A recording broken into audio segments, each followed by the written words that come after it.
Assalamualaikum warahmatullahi wabarakatuh. Selamat pagi anak-anak semua. Nah, hari ini kita akan belajar tentang apa ya? Kan hari ini mata pelajaran kita geografi. Nah, silakan dilihat di buku kalian. Hari ini kita materinya apa nih? Iya, betul. Hari ini kita akan membahas tentang posisi strategis Indonesia. Wah, kenapa tuh Indonesia sampai dikatakan sebagai posisi yang strategis?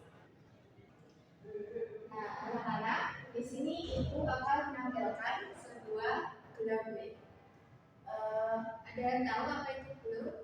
Ini adalah penampakan bumi yang bisa kita lihat dari satelit ya. Jadi kita bisa melihat penampakan benua-benua di muka bumi. Di sini ada benua Amerika, kemudian ada benua Afrika, kemudian ada benua Asia dan juga benua Australia. Di sini ada kutub-kutub juga.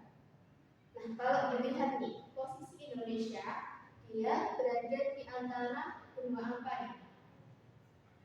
Betul, benua Asia dan juga benua Australia.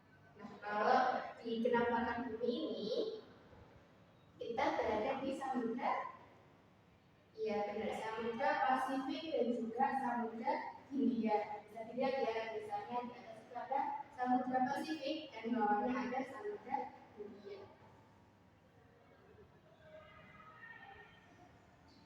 Nah, anak-anak, ini juga salah satu bukti kenapa Indonesia bisa sampai dikatakan posisi strategis. Nah, untuk pembahasan pertemuan kali ini, kita akan fokus membahas posisi strategis Indonesia dari segi letak astronomis. Ada yang tahu nggak apa itu letak astronomis? Ya, letak astronomis itu adalah letak wilayah Indonesia berdasarkan garis lintang dan garis bujur. Nah, di buku paket kalian pasti sudah ada deh. Indonesia itu terletak di garis lintang dan bujur berapa sih? Nah, benar. Indonesia itu terletak di garis astronomis 6 derajat lintang utara sampai 11 lintang selatan dan 95 bujur timur sampai 141 bujur. Nah, terus apa bu arti dari letak astronomis Indonesia itu? Artinya Indonesia ini terbentang luas ya, dari utara, selatan, sampai barat dan juga timur. Nah, anak-anak, garis lintang dan garis bujur ini merupakan garis imajiner. Kalau dilihat di penampakan asli bumi, kita nggak akan bisa melihat ya garis-garis. Tapi kalau dari satelit dan juga peta, kita akan banyak menemukan garis-garis lintang dan garis bujur. Terus apa garis lintang dan garis bujur? Kalau garis lintang, dia adalah garis-garis yang memotong wilayah bumi secara horizontal atau mendatar. Jadi dia bentuknya seperti ini. Nah, ini tampilannya, dia memotong secara mendatar, membagi bumi menjadi beberapa bagian. Nah, kalau kita lihat di sini ada 0 derajat, di mana itu adalah garis ekuator atau garis khatulistiwa. Kemudian ke atas lagi dan juga beberapa ke bawah itu sampai 30 derajat. Itu biasanya bumi beriklim tropis. Nah, garis ini anak-anak adalah garis biasanya lekat sama penyinaran bumi. Bumi itu kan berputar, berevolusi dan juga berrotasi mengelilingi bumi. Nah, karena itu penyinaran setiap wilayah itu berbeda-beda. Nah, berarti dengan garis lintang ini, makanya 0 derajat tadi sama 36 derajat tadi itu masuk ke wilayah tropis atau yang penyinaran mataharinya itu lebih intens. Nah, kemudian dari 30 derajat sampai 60 derajat itu biasanya dikategorikan subtropis. Kemudian 60 derajat sampai 90 derajat itu biasanya adalah wilayah kutub. Nah, kalau Indonesia sendiri, dengan dari kita ini, dia berada di mana? Ya, berada di garis khatulistiwa. Nah, maka dari itu, kenapa sih kita cuma punya 2 musim? Kenapa ya kita nggak kayak Korea atau Jepang yang bisa punya musim salju? Nah, coba bayangkan kita punya musim dingin. Apa nggak dibikin es ya kita tiap hari ada salju depan rumah? Nah, anak-anak, dari pembagian garis bintang ini kita akhirnya tahu kalau belahan bumi itu bisa dikategorikan berdasarkan deskriptif tadi. Makanya jarak ada gurun itu kan kayaknya nggak ada ya gurun yang langsung sebelahannya itu tutup. Pastinya daerah itu agak bisa jauh. Kemudian kita tadi kan sudah bahas hasil A. Nah selanjutnya kita akan membahas tentang garis bujur. Apa itu garis bujur? Tadi kan garis bintang itu yang memotong belahan bumi secara mendatar. Nah kalau garis bujur itu yang memotong belahan bumi secara vertikal. Bukan berat. Nah, itu di kalau memotong bumi secara vertikal gitu. Nah kalau garis bintang tadi mendatar ini. Nah kalau dari garis bujur kita bisa mendapati apa ya? Nah kalau anak-anak lihat di Indonesia sendiri kita akan membaca waktu.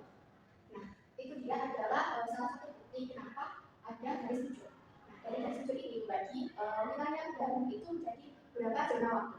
Contohnya di Indonesia, kita punya di BIB itu ada waktu Indonesia Barat, kemudian WITA waktu Indonesia Tengah, lalu waktu Indonesia Timur.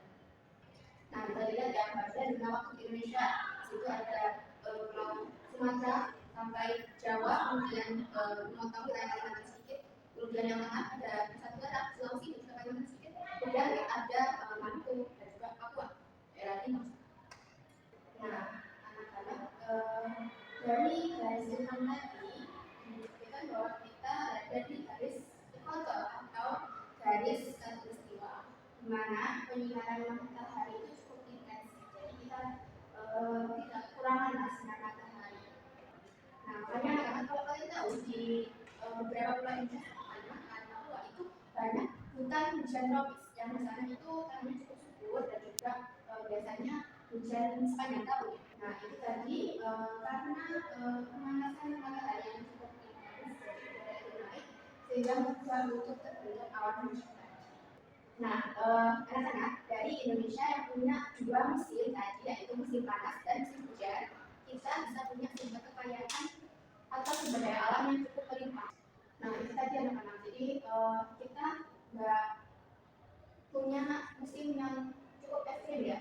Contohnya kayak musim salju, biasanya kan itu musim dingin yang cukup ekstrim sehingga orang-orang yang mau di wilayah kutub, kemudian yang musim tropis itu biasanya mereka mengalami musim dingin yang cukup ekstrim, jadi harus memakai baju yang berlapis-lapis. Nah, untungnya kita di Indonesia yang kita nggak perlu keluar pakai baju berlapis-lapis kayak gini. Nah, itu tadi posisi strategis Indonesia berdasarkan letak astronomis. Nah, selanjutnya akan dapat diskusikannya. Itu akan menampilkan atau memberikan kalian sebuah lembar kerja, lembar kegiatan diskusi yang dimana kalian saling berdiskusi. Nanti dibagi saja beberapa kelompok untuk mendiskusikan studi kasus yang ada di lembar kegiatan. Nah, temanya itu mengenai sebenarnya posisi strategis Indonesia ini lebih banyak menguntungkan atau lebih banyak merugikan. Nah, nanti kalian bisa mengeksplor mungkin data-data dari BMKG, BPS, dan juga kalian bisa mengeksplor Google dan juga Google Maps. Dan kalian bisa menggambarkan atau mengamati sebenarnya dari garis bintang dan garis bujur tadi itu apa saja sih keuntungan yang didapatkan dari posisi strategis ini. Nanti kalian akan menghasilkan sebuah analisis tentang keuntungan dan juga tentang apa sih yang ada di Indonesia dari letak astronomisnya. Mungkin nanti dari segi penyinaran matahari yang ada sekarang itu apakah mempengaruhi bulan wilayah Indonesia sehingga wilayah Indonesia itu bisa punya kekayaan alam yang meningkat, kemudian dari selanjutnya itu dari sepanjang tahun dan juga artinya kemudian dari segi pertanian dan juga kehidupan laut atau mata pencaharian Indonesia itu lebih banyak mana. Nah, nanti setelah kalian berdiskusi, silakan dibuat infografis tentang informasi-informasi yang kalian dapat. Nah, nanti infografisnya yang sederhana saja, tidak perlu yang terlalu rumit. Yang penting pesan yang atau informasi yang kalian dapat itu bisa tersampaikan. Nah, anak-anak, mungkin tadi lembar yang akan saya bacakan. Selanjutnya, sebelum kita mengakhiri pertemuan ini, kita bisa mengerjakan sebuah kuis sedikit. Mungkin ditambahkan barcode-nya, silakan di-scan, kemudian dikerjakan soal kuisnya. Karena bagi sudah mencoba semua, mungkin kita cukupkan pertemuan hari ini. Untuk pertemuan minggu depan, kita akan membahas lebih dalam tentang fungsi strategis Indonesia ini dari letak geografis dan juga letak geologi. Nah, nanti kita terus. Oke, mungkin itu saja dari Ibu. Jadi rutin nggak selalu menjadi. Dipakai ya sekarang itu kami keluar